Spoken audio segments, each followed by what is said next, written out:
Hi friends, எல்லோரும் வாங்க என்ன லஞ்சுன்னு பார்க்கலாம். சுட சுட rice, chicken gravy, pepper chicken gravy, அப்புறம் வந்துட்டு இன்றைக்கி கீரை ரம்ஜானுக்கு அப்புறம் ரொம்ப நாளாக கீரை செய்யவே இல்லை. இன்றைக்கி தான் அந்த கீரை கடைஞ்சதை செஞ்சேங்க. எங்கள் பசங்களும் சாப்பிட மாட்றாங்க, கீரையெல்லாம் பொரியல் பண்ணால் கூட சாப்பிட மாட்றாங்க. அப்புறம் எனக்கு ஒரே கோல்டாக இருக்குது, அதனால் ரசம் வச்சேன். கொஞ்சம் ரசம், அரைக்கீரை கடையல். இது காலையில் வெஜ்ஜுக்கு செய்த குருமா, பீன்ஸ் கேரட் போட்டு குருமா. காலையில் சப்பாத்தி போட்டேன், அதுக்காக செஞ்ச குருமா. அப்புறம் பெப்பர் சிக்கன் கிரேவி.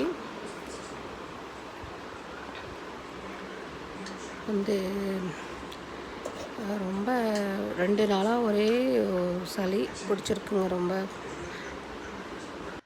அப்புறம் ஒரு வழியாக டேப்லெட் போட்டு இப்போ கொஞ்சம் பரவாயில்லைங்க. 2 நாளாக ரொம்ப உடம்பு முடியல. இன்றைக்கி தான் கொஞ்சம் பரவாயில்ல உடம்புக்கு.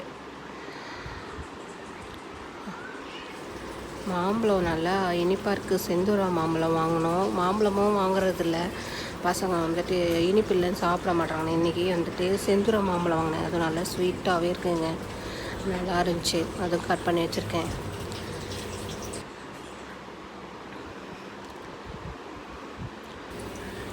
சிக்கன் கொஞ்சம் வாங்கினாலும் 65 செஞ்சால் பசங்க சாப்பிடுவாங்க.